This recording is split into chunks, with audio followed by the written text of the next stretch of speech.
हाँ जी, वाहिगुरू जी का खालसा वाहिगुरू जी की फतेह।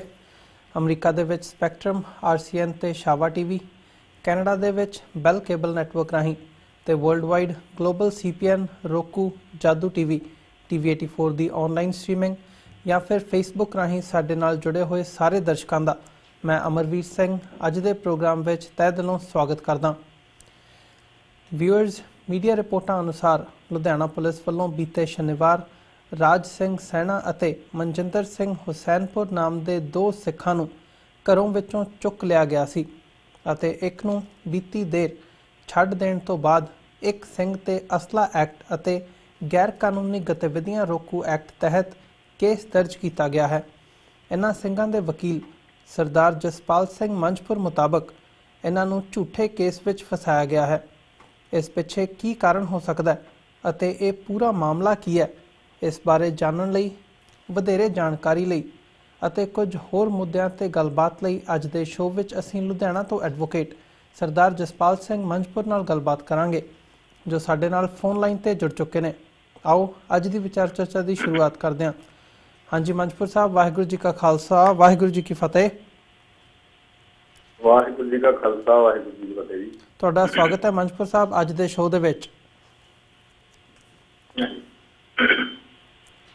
ਮੰਝਪੁਰ ਸਾਹਿਬ, ਸਾਰਿਆਂ ਤੋਂ ਪਹਿਲਾਂ ਮੈਂ ਤੁਹਾਡੇ ਕੋਲੋਂ ਇਸ ਕੇਸ ਬਾਰੇ ਹੀ ਜਾਣਨਾ ਚਾਹੂੰਗਾ ਜਿਹੜਾ ਰਾਜ ਸਿੰਘ ਤੇ ਮਨਜਿੰਦਰ ਸਿੰਘ ਦਾ ਹੈਗਾ। ਮਨਜਿੰਦਰ ਸਿੰਘ ਦੀ ਜਿਹੜੀ ਪੁਲਿਸ ਰਿਮਾਂਡ ਵੀ ਲਿਆ ਗਿਆ ਹੈਗਾ ਪੁਲਿਸ ਵੱਲੋਂ, ਸੋ ਇਹ ਪੂਰਾ ਮਾਮਲਾ ਕੀ ਹੈਗਾ, ਤੁਹਾਡੇ ਤੱਕ ਪਹੁੰਚ ਹੋਈ ਹੈ, ਤੁਸੀਂ ਅਦਾਲਤ ਤੱਕ ਵੀ ਪਹੁੰਚ ਕੀਤੀ ਹੈ ਤੇ ਜਿੰਨੀ ਕੁ ਮੈਂ ਰਿਪੋਰਟਿੰਗ ਦੇਖੀ ਹੈ ਹਾਈ ਕੋਰਟ ਤੱਕ ਵੀ ਜਿਹੜੀ ਹੈਗੀ ਹੈ ਉਹ ਇਸ ਕੇਸ ਦੀ ਜਿਹੜੀ ਤੁਸੀਂ ਪਹੁੰਚ ਕੀਤੀ ਗਈ ਹੈ ਤੁਹਾਡੇ ਵੱਲੋਂ। ਸੋ ਐਗਜ਼ੈਕਟਲੀ ਇਹ ਮਾਮਲਾ ਕੀ ਹੈਗਾ ਤੇ ਤੁਹਾਡੇ ਵੱਲੋਂ ਕਿਉਂ ਇਹ ਐਲੀਗੇਸ਼ਨ ਲਾਇਆ ਗਿਆ ਪੁਲਿਸ ਤੇ ਕਿ ਜਿਹੜਾ ਇਹ ਕੇਸ ਹੈ ਇਹ ਝੂਠਾ ਪਾਇਆ ਗਿਆ? ਦੇਖੋ, ਜਿਹੜਾ ਰਾਜ ਸਿੰਘ ਦੀ ਵਾਈਫ ਵੱਲੋਂ ਮੈਨੂੰ 22 ਤਰੀਕ ਨੂੰ ਸਵੇਰੇ 7 ਵਜੇ ਫੋਨ ਆਇਆ ਸੀ ਵੀ ਉਹਨਾਂ ਨੂੰ ਪੁਲਿਸ ਵੱਲੋਂ ਘੇਰਾ ਪਾ ਕੇ ਸਾਰੇ ਆਸੇ ਪਾਸੇ ਆਂਢੀਆਂ ਗੁਆਂਢੀਆਂ ਵੱਲੋਂ ਕੰਧਾਂ ਟੱਪ ਕੇ ਪੁਲਿਸ ਆ ਕੇ 5-6 ਗੱਡੀਆਂ 'ਚ ਆਈ ਤੇ ਉਹ ਰਾਜ ਸਿੰਘ ਨੂੰ ਉਹਨਾਂ ਦਾ ਇੱਕ ਮਿੱਤਰ ਸੀ ਮਨਜਿੰਦਰ ਸਿੰਘ, ਉਹਨਾਂ ਦੋਵਾਂ ਨੂੰ ਜਿਹੜੀ ਪੁਲਿਸ ਲੈ ਗਈ ਚੱਕ ਕੇ। ਰਾਜ ਸਿੰਘ ਦੀ car, Manjinder Singh motorcycle, laptop, mobile phone, ਉਹਨਾਂ ਦੀ ਵਾਈਫ ਦਾ ਮੋਬਾਈਲ ਫੋਨ ਵੀ ਸਾਰਾ ਕੁਝ ਲੈ ਗਏ। ਉਹਨਾਂ ਨੇ ਗੁਆਂਢੀਆਂ ਦੇ ਫੋਨ ਤੋਂ ਮੈਨੂੰ ਜਿਹੜਾ ਫੋਨ ਕੀਤਾ ਉਹ ਮੈਂ ਮੁੜ ਕੇ ਪਤਾ ਕੀਤਾ, ਉਹ ਪਤਾ ਲੱਗਿਆ ਵੀ ਇੱਥੇ ਕਾਊਂਟਰ ਇੰਟੈਲੀਜੈਂਸ ਵਾਲਿਆਂ ਨੇ ਕੋਈ ਪੋਜੀਸ਼ਨ ਕੀਤਾ, ਉਹਦੇ 'ਚ ਉਹਨਾਂ ਨੇ ਟਾਂਡੇ ਦੇ ਲਾਗੇ ਭੂਲਪੁਰ ਤੋਂ ਵੀ ਸੁਰਜੀਤ ਸਿੰਘ ਭੂਲਪੁਰ ਉਹਨੂੰ ਵੀ ਚੁੱਕਿਆ, 4 ਵਜੇ ਉਹਨੂੰ ਚੁੱਕਿਆ, 5:30 ਇਹਨਾਂ ਨੂੰ ਚੁੱਕਿਆ ਲੁਧਿਆਣੇ ਵਾਲਿਆਂ ਨੇ। ਤੇ ਉਹਦੇ ਤੋਂ ਬਾਅਦ ਫਿਰ ਪਤਾ ਕਰਦੇ ਰਹੇ ਕੁਝ ਬੰਦਿਆਂ ਨੇ ਆਪਣੇ ਤੌਰ ਦੇ ਉੱਤੇ ਪਤਾ ਕੀਤਾ ਵੀ ਉਹ ਲੁਧਿਆਣੇ CIA ਰੱਖੇ ਆ, ਇਹ ਜਲੰਧਰ ਵਾਲੇ ਨੂੰ ਇੱਥੇ ਲਿਆਂਦਾ ਤੇ ਉਹਨੂੰ ਵਾਪਸ ਵੀ ਲੈ ਗਏ। ਤੇ ਫਿਰ ਉਹਨਾਂ ਨੂੰ ਜਿਹੜਾ ਰਾਜ ਸਿੰਘ ਨਾਲ ਬਾਅਦ ਦੇ ਵਿੱਚ ਗੱਲ ਹੋਈ, ਉਹ ਕੋਈ ਹਥਿਆਰਾਂ ਦੀ ਕਾਰ ਦੇ ਸੰਬੰਧ ਦੇ ਵਿੱਚ ਵੀ ਕੋਈ ਹਥਿਆਰਾਂ ਦੀ ਕਾਰ ਆ ਭਰੀ ਹੋਈ ਤੁਹਾਡੇ ਕੋਲ ਆਈ, ਉਹ ਸਾਨੂੰ ਦੱਸੋ। ਕਹਿੰਦੇ ਸਾਨੂੰ ਕੋਈ ਪਤਾ ਹੀ ਨਹੀਂ। ਮੈਂ ਤੁਹਾਡੀ ਬਰੀਫ ਦੱਸਣਾ, ਜਿਹੜਾ ਰਾਜ ਸਿੰਘ ਸੀ ਉਹ ਸਿੰਘ ਸਭਾ ਲਹਿਰ ਦੇ ਤਹਿਤ ਪਿੰਡਾਂ ਦੇ ਵਿੱਚ ਪ੍ਰਚਾਰ ਦਾ ਜਿਹੜਾ ਕੰਮ ਕਰਦਾ। ਉਹਦੇ ਕੋਲ ਪ੍ਰੋਜੈਕਟਰ ਦਾ ਸਾਊਂਡ ਸਿਸਟਮ ਹੈਗਾ, ਉਹ ਫਿਲਮਾਂ ਜਿਹੜੀਆਂ ਸਿੱਖੀ ਨਾਲ ਸੰਬੰਧਿਤ ਉਹ ਲੈਕਚਰ, ਦਸਤਾਰ ਮੁਕਾਬਲੇ, ਇਹੋ ਜਿਹਾ ਜਿਹੜਾ ਪ੍ਰੋਗਰਾਮ ਪਿਛਲੇ ਲੰਬੇ ਸਮੇਂ ਤੋਂ ਜਿਹੜਾ ਉਹ ਕਰਦਾ ਆ ਰਿਹਾ। ਮਨਜਿੰਦਰ ਸਿੰਘ ਜਿਹੜਾ ਨੌਜਵਾਨ ਹੈਗਾ ਉਹ ਪਹਿਲਾਂ ਵੀ ਉਹਨੂੰ ਪ੍ਰੋਸੀਕਿਊਟ ਕੀਤਾ ਗਿਆ। ਅੰਬਾਲੇ ਬਲਾਸਟ ਕੇਸ ਇੱਕ ਹੋਇਆ ਸੀ, ਉਹਦੇ ਵਿੱਚ ਉਹ ਬਰੀ ਹੋ ਗਿਆ। ਇੱਕ ਪਟਿਆਲੇ ਬਲਾਸਟ ਹੋਇਆ ਸੀ ਮੰਦਰ ਦੇ ਲਾਗੇ ਕਿਤੇ ਕਾਲੀ ਮਾਤਾ ਦੇ, ਉਹਦੇ ਵਿੱਚ ਵੀ ਉਹ ਬਰੀ ਹੋ ਗਿਆ। ਤੇ ਜਿਹੜਾ ਕੇਸ ਰਮਨਦੀਪ ਸਿੰਘ ਗੋਲਡੀ ਚ ਅਜੇ ਵੀ ਪਟਿਆਲੇ ਚੱਲਦਾ। ਤੇ ਇੱਕ ਖੰਨੇ ਕੇਸ ਸੀ, ਉਹਦੇ ਵਿੱਚ ਉਹਨੂੰ 5 ਸਾਲ ਦੀ ਜਿਹੜੀ ਉਹ ਸਜ਼ਾ ਹੋ ਗਈ ਸੀ। ਸੋ ਰਾਜ ਸਿੰਘ ਉਹਨਾਂ ਦੇ ਕੇਸ ਦੀ ਪੈਰਵਾਈ ਵੀ ਕਰਦਾ ਸੀਗਾ। ਉਹਦੀ ਭੈਣ ਦਾ ਰਿਸ਼ਤਾ ਵੀ ਰਾਜ ਸਿੰਘ ਨੇ ਕਰਵਾਇਆ ਸੀਗਾ। ਉਹ ਭੈਣ ਨੂੰ ਮਿਲ ਕੇ ਹੀ ਆਏ ਸੀ ਤੇ ਰਾਤ ਉਹ ਇੱਥੇ ਰਿਹਾ ਸੀਗਾ। ਸੋ ਸਵੇਰੇ ਉਹਨੂੰ 5:30 ਵਜੇ ਲੈ ਗਏ ਤੇ ਮੈਂ ਹਾਈ ਕੋਰਟ ਰਾਤ 12 ਕੁ ਵਜੇ ਦੇ ਕਰੀਬ 11:30 ਪੌਣੇ 12 ਵਜੇ ਹਾਈ ਕੋਰਟ ਨੂੰ ਜਦੋਂ ਪਤਾ ਲੱਗਦਾ ਵੀ ਅਜੇ ਤੱਕ ਕਿਤੇ ਪੇਸ਼ ਨਹੀਂ ਕੀਤਾ, ਕੋਈ ਪਰਿਵਾਰ ਨੂੰ ਉਹ ਨਹੀਂ, ਮੈਂ ਹਾਈ ਕੋਰਟ ਜਿਹੜੀ ਆ ਉਹ ਈਮੇਲ ਕਰ ਦਿੱਤੀ। ਅੱਗੇ ਤਾਰ ਦਿੰਦੇ ਹੁੰਦੇ ਸੀ, ਹੁਣ ਤਾਰ ਬੰਦ ਆ, ਈਮੇਲ ਕਰ ਦਿੱਤੀ। ਤੇ ਅਗਲੇ ਦਿਨ ਜਿਹੜਾ ਰਾਤ ਨੂੰ ਜਿਹੜਾ 23 ਤਰੀਕ ਰਾਤ ਨੂੰ ਰਾਜ ਸਿੰਘ ਸੈਣੇ ਨੂੰ 9-9:30 ਵਜੇ ਛੱਡ ਦਿੱਤਾ ਗਿਆ। ਤੇ 24 ਨੂੰ ਜਿਹੜਾ ਕੱਲ 23 ਤਰੀਕ ਉੱਤਰ ਫਿਰ ਪਤਾ ਲੱਗਿਆ ਵੀ ਬਸਤੀ ਜੋਧੇਵਾਲ ਥਾਣੇ ਵੱਲੋਂ ਇੱਕ 315 ਬੋਰ ਦੇਸੀ ਕੱਚੇ ਦੀ ਰਿਕਵਰੀ ਦੇ ਵਿੱਚ ਮਨਜਿੰਦਰ ਸਿੰਘ ਦੀ ਜਿਹੜੀ ਅਰੈਸਟ ਆ ਉਹ 23 ਤਰੀਕ ਨੂੰ ਜਿਹੜੀ ਆ ਪਾਤੀ ਗਈ ਜੀ। ਤੇ ਉਹ ਫਿਰ ਕੱਲ ਉਹਨੂੰ ਜੱਜ ਦੇ ਪੇਸ਼ ਕੀਤਾ ਸੀਗਾ। ਉਹਨਾਂ ਨੇ ਇੱਕ ਆਰਮਜ਼ ਐਕਟ ਤੇ ਇੱਕ ਅਨਲਾਫੁਲ ਐਕਟੀਵਿਟੀ ਪ੍ਰੀਵੈਂਸ਼ਨ ਐਕਟ ਦੇ ਜਿਹੜੇ ਸੈਕਸ਼ਨ ਆ ਉਹ ਜਿਹੜੇ ਲਗਾਏ ਹੈਗੇ ਉਹਨਾਂ ਨੇ ਕਿਹਾ ਵੀ ਅਸੀਂ ਇਹ ਧਿਆਨ ਲੈ ਕੇ ਆ ਗਿਆ ਸੀ। ਉਹਦਾ ਮੋਟਰਸਾਈਕਲ ਉਹਦੇ ਵਿੱਚ ਪਾਤਾ, ਕਾਰ ਵਗੈਰਾ ਜਿਹੜੀ ਰਾਜ ਸਿੰਘ ਦੀ ਸੀ ਉਹ ਵਾਪਸ ਕਰ ਦਿੱਤੀ ਉਹਨਾਂ ਨੇ। ਤੇ ਉਹਦੇ 'ਚ ਉਹਨਾਂ ਨੇ ਰਿਮਾਂਡ ਮੰਗਿਆ ਸੀ। ਮੈਂ ਆਪਣੀ ਮੋਬਾਈਲ ਦੇ ਵਿੱਚ ਹੀ ਜਿਹੜੀ ਈਮੇਲ ਕੀਤੀ ਸੀਗੀ ਉਹ ਜੱਜ ਸਾਹਿਬ ਨੂੰ ਦਿਖਾਤਾ ਮੋਬਾਈਲ। ਮੈਂ ਕਿਹਾ ਦੇਖੋ ਜੀ ਮੈਂ ਤਾਂ ਹਾਈ ਕੋਰਟ ਨੂੰ ਮੇਲ ਕੀਤੀ ਹੋਈ ਆ 22 ਤਰੀਕ ਰਾਤ ਨੂੰ, ਇਹ 23 ਦੀ ਅਰੈਸਟ ਜਿਹੜੀ ਆ ਉਹ ਦਿਖਾ ਰਹੇ ਹੈਗੇ ਆ। ਤੇ ਆ ਰਿਹਾ ਜੀ ਇਹਨਾਂ ਦੀ ਕਸਟਡੀ ਸੀ ਫਾਲਸਲੀ ਜਿਹੜਾ ਇਹਨੂੰ ਰੋਕੇ ਜਾਣ ਤੋਂ ਸੋਸ਼ਲ ਐਕਟੀਵਿਟੀ ਦੇ ਉੱਤੋਂ ਜਿਹੜਾ ਉਹਨਾਂ ਨੂੰ ਲੱਗਦਾ ਇਹਨੂੰ ਰੋਕਿਆ ਜਾਵੇ, ਇਹਨੂੰ 5-6 ਮਹੀਨਿਆਂ ਅੰਦਰ ਲਵਾਏ ਜਾਣ। ਕਿਉਂਕਿ ਜੇ ਆਰਮਜ਼ ਐਕਟ ਦੇ ਵਿੱਚ ਇਕੱਲੀ ਪ੍ਰੋਸੀਕਿਊਟ ਹੋਵੇ ਤੇ ਹਫ਼ਤੇ 'ਚ ਜ਼ਮਾਨਤ ਹੋ ਜਾਂਦੀ ਹੈ। ਤੇ UAP ਲੱਗਿਆ ਕਰਕੇ 6 ਮਹੀਨੇ ਸਾਲ ਜਿਹੜਾ ਉਹ ਆਰਾਮ ਦੇ ਨਾਲ ਜਿਹੜੀ ਆ ਅੰਦਰ ਰੱਖਿਆ ਜਾ ਸਕਦਾ ਬੰਦੇ ਨੂੰ। ਉਸ ਤੋਂ ਇਲਾਵਾ ਜਿਹੜਾ ਸਰਜੀਤ ਸਿੰਘ ਭੂਲਪੁਰ ਉਹਨੂੰ ਵੀ ਫਿਰ ਬਾਅਦ 'ਚ ਪਤਾ ਲੱਗਿਆ, ਮੇਰੇ ਕੋਲ ਡਾਇਰੈਕਟ ਤਾਂ ਨਹੀਂ ਸੀ, ਕਿਸੇ ਫੈਮਿਲੀ ਮੈਂਬਰ ਨਾਲ ਸੋਸ਼ਲ ਮੀਡੀਆ ਤੋਂ ਵੀ ਪਤਾ ਲੱਗਾ ਜਿਹੜੇ ਨੌਜਵਾਨ ਉੱਧਰ ਪੈਰਵਾਈ ਕਰਦੇ ਸੀ ਕਿ ਉਹਨੂੰ ਵੀ ਜਿਹੜਾ ਛੱਡ ਦਿੱਤਾ ਗਿਆ। ਤੇ ਸਿਰਫ ਤਿੰਨਾਂ ਦੇ ਵਿੱਚੋਂ ਮਨਜਿੰਦਰ ਸਿੰਘ ਨੂੰ ਕੇਸ ਕਰਕੇ ਜਿਹੜਾ ਉਹ ਜੇਲ੍ਹ 'ਚ ਭੇਜ ਦਿੱਤਾ ਹੈਗਾ। ਹਾਂਜੀ ਬਾਈ ਜੀ। ਇਹਦੇ ਪਿੱਛੇ ਜਿਵੇਂ ਤੁਸੀਂ ਗੱਲ ਕੀਤੀ ਹੈ ਕਿ ਜਦੋਂ ਉਹਨਾਂ ਨੂੰ ਅਰੈਸਟ ਕੀਤਾ ਗਿਆ ਤਾਂ ਘਰਦਿਆਂ ਨੂੰ ਜੋ ਕਿਹਾ ਗਿਆ ਜਾਂ ਜੋ ਪਹਿਲੀਆਂ ਖਬਰਾਂ ਆਈਆਂ ਉਹਦੇ ਮੁਤਾਬਕ ਇਹ ਸੀ ਕਿ ਇੱਕ ਕਾਰ ਦੀ ਤਲਾਸ਼ ਸੀਗੀ ਜਿਹੜੀ ਹਥਿਆਰਾਂ ਨਾਲ ਭਰੀ ਹੋਈ ਕਾਰ ਸੀਗੀ, ਤੇ ਉਹਦਾ ਕੋਈ ਪਤਾ ਲੱਗਿਆ ਜਾਂ ਫਿਰ ਜਸਟ ਇਹ ਜਿਹੜਾ ਹੁਣ ਇੱਕ ਰਿਵਾਲਵਰ ਇੱਕ ਦੇਸੀ ਕੱਟਾ ਦਿਖਾਇਆ ਗਿਆ ਉਹਦੇ ਬਿਹਾਫ ਤੇ ਅਰੈਸਟ ਕੀਤਾ ਗਿਆ ਤੇ ਉਹਦੇ ਬਿਹਾਫ ਤੇ ਕੇਸ ਚਲਾਇਆ ਜਾ ਰਿਹਾ। ਇਹ ਪੂਰੀ ਕਹਾਣੀ ਕਿਤੇ ਨਾ ਕਿਤੇ ਮੈਚ ਨਹੀਂ ਕਰਦੀ ਨਜ਼ਰ ਆਉਂਦੀ ਹੈਗੀ। ਇਹਦੇ ਵਿੱਚੋਂ ਤੁਸੀਂ ਕੀ ਦੇਖਦੇ ਹੋ? ਦੇਖੋ ਜਿਹੜਾ ਹੁਣ ਇੱਥੋਂ ਲੋਕਲ ਪੁਲਿਸ ਨੂੰ ਤਾਂ ਇਹਦੇ ਬਾਰੇ ਉਹ ਬਹੁਤਾ ਪਤਾ ਨਹੀਂ ਹੁੰਦਾ। ਇਹ ਤਾਂ ਕਾਊਂਟਰ ਇੰਟੈਲੀਜੈਂਸ ਵਾਲਿਆਂ ਨੇ ਜਿਹੜੀ ਉਹ ਰੇਡ ਕਰਕੇ ਬੰਦੇ ਫੜ ਕੇ ਤੇ ਉਹ ਇੱਥੇ ਦੇ ਜਾਂਦੇ ਆ ਵੀ ਆਹ ਲਓ ਬੰਦਿਆਂ ਦੇ ਉਹਦੀ ਪੁੱਛਗਿੱਛ ਕਰਕੇ ਉਹਦੇ ਹਿਸਾਬ ਦੇ ਨਾਲ ਉਹ ਰਿਐਕਸ਼ਨ ਕਰ ਦਿੰਦੇ ਆ। ਲੋਕਲ ਪੁਲਿਸ ਤਾਂ ਬਾਅਦ ਦੇ ਵਿੱਚ ਸਿਰਫ ਫਾਰਮੈਲਿਟੀਜ਼ ਕਰਨ ਨੂੰ ਰਹਿ ਜਾਂਦੀ ਹੈ।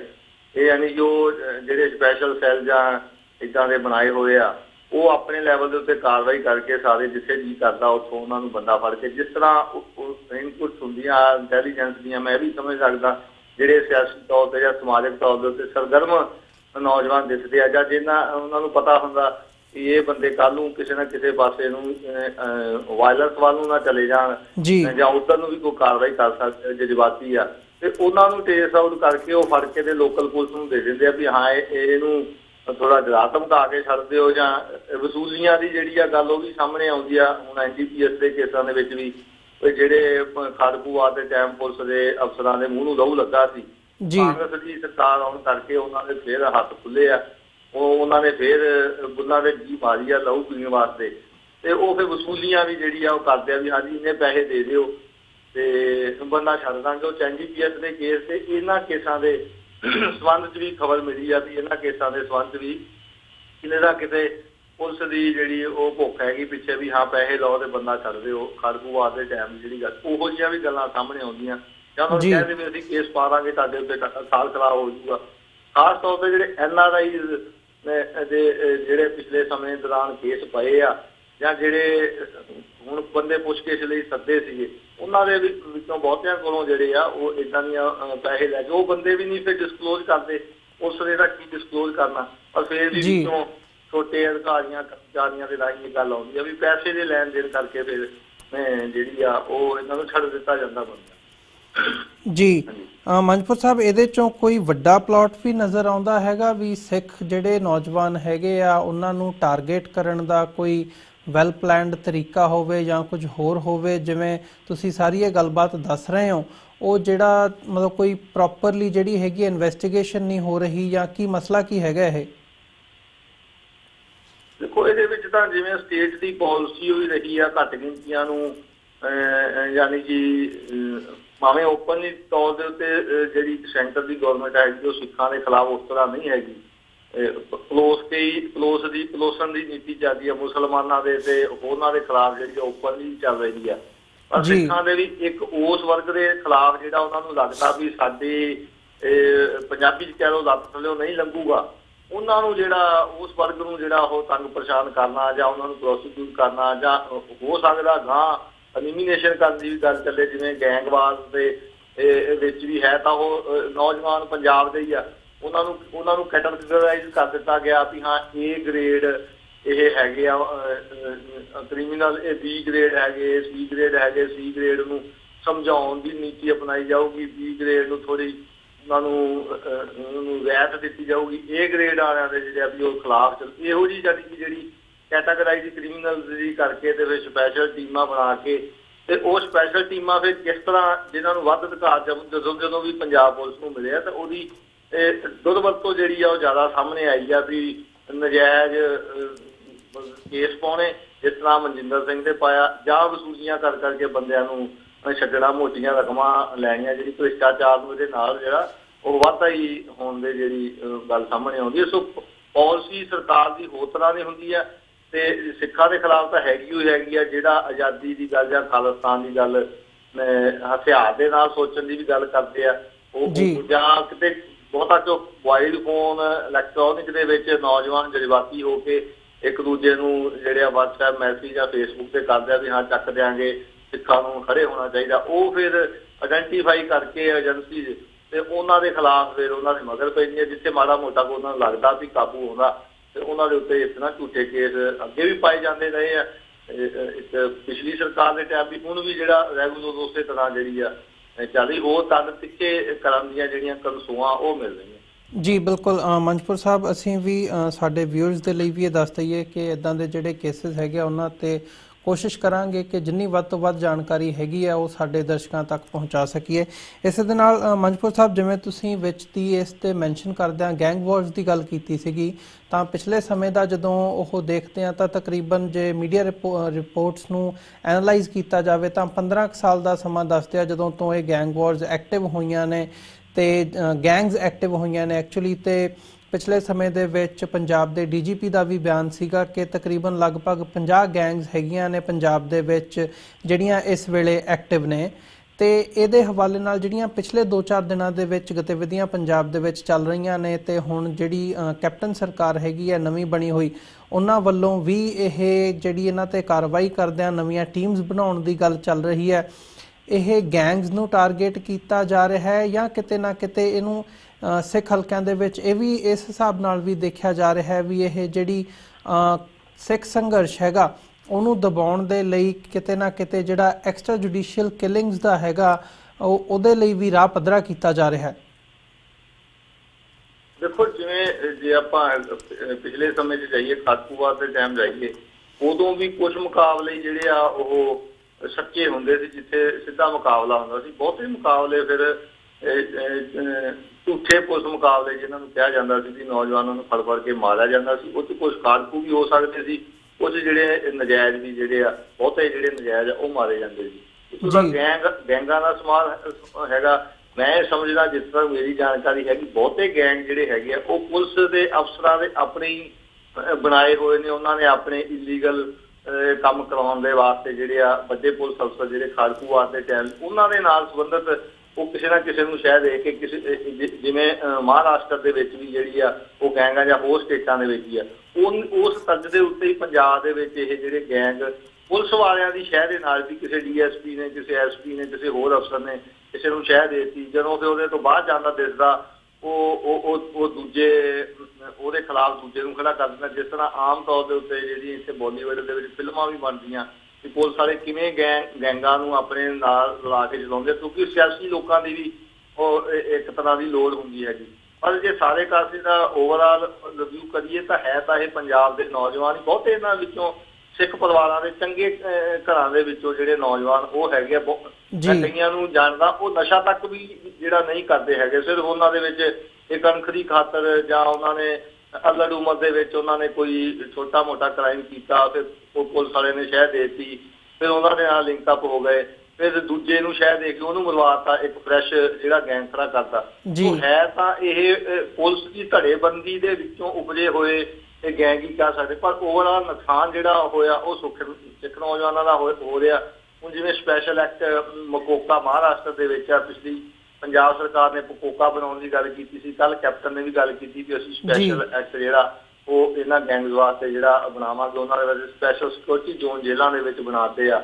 ਸੋ ਇਸ ਦਾ ਇਹਨੂੰ ਸਿਰਫ ਲਾ ਐਂਡ ਆਰਡਰ ਦੀ ਮੈਂ ਸਮਝਦਾ ਪ੍ਰੋਬਲਮ ਦੇ ਤੌਰ ਤੇ ਨਹੀਂ ਦੇਖਣਾ ਜਿਹਦਾ ਵੱਧ ਕਿਉਂ ਰਹੇ ਆ ਇਹਨਾਂ ਪਿੱਛੇ ਸ਼ਹਿ ਕਿ ਜਾਂ ਨੌਜਵਾਨਾਂ ਦੇ ਵਿੱਚ ਐਸੀ ਕਿਹੜੀ ਗੱਲ ਹੈਗੀ ਜਿਹੜੀ ਉਹਨਾਂ ਨੂੰ ਇਹਨਾਂ ਗੈਂਗਸ ਦੇ ਵਿੱਚ ਜਾਣ ਦੀ ਪ੍ਰੇਰਨਾ ਦਿੰਦੀ। ਉਹਨੂੰ ਵੀ ਸਾਈਕੋਲੋਜੀਕਲੀ ਜਾਂ ਉਹਨੂੰ ਸੋਸ਼ਲੀ ਕ੍ਰਿਟੀਕਲੀ ਵੀ ਜਿਹੜਾ ਵਿਚਾਰਨ ਦੀ ਲੋੜ ਹੈਗੀ ਆ ਤੇ ਉਹਦੇ ਵਿੱਚ ਵੱਡਾ ਹੱਥ ਉਹਨਾਂ ਨੂੰ ਇਸ ਪਾਸੇ ਨੂੰ ਤੋੜਨ ਦਾ ਮੈਂ ਸਮਝਦਾ ਪੁਲਿਸ ਅਫਸਰਾਂ ਦਾ ਹੈਗਾ, ਜਿਨ੍ਹਾਂ ਦੇ ਲਿੰਕ ਅਪ ਦੇ ਵਿੱਚ ਰਹਿੰਦੇ ਨੇ ਉਹ ਗੈਂਗ ਵਾਲੇ। ਜਦੋਂ ਕੋਈ ਗੱਲ ਹੋ ਜਾਂਦੀ ਹੈ ਜਾਂ ਗੱਲ ਕਰਦੀ ਉਹ ਪੁਲਿਸ ਨੂੰ ਲੈ ਲੈਂਦੇ ਨੇ। ਹਾਂ, ਜਿੱਥੇ ਕਿਤੇ ਜਿਹਨੂੰ ਸੱਚਾ ਪੁਲਿਸ ਮੁਕਾਬਲਾ ਤਾਂ ਮੈਂ ਸ਼ਬਦ ਨਹੀਂ ਵਰਤਣਾ ਚਾਹੁੰਦਾ, ਜਿੱਥੇ ਮੁਕਾਬਲਾ ਹੁੰਦਾ ਉੱਥੇ ਜਦੋਂ ਦੂਜਾ ਗਰੁੱਪ ਦਾ ਪੁਲਿਸ ਅਫਸਰ ਉੱਥੇ ਤੈਨਾਤ ਹੋ ਜਾਂਦਾ, ਉਹਨੂੰ ਪਤਾ ਲੱਗਦਾ ਵੀ ਫਲਾਣੇ ਮੇਰੇ ਐਂਟੀ ਗਰੁੱਪ ਦੇ ਜਿਹੜੇ ਬੰਦੇ ਦਾ ਇਹ ਉਹਨੂੰ ਸ਼ਹਿ ਆ ਤੇ ਉਹਨੂੰ ਫਿਰ ਉਹਦੇ ਮਗਰ ਪੈਂਦਾ ਤੇ ਆਪਣੇ ਵਾਲੇ ਨੂੰ ਪ੍ਰਮੋਟ ਕਰਦਾ।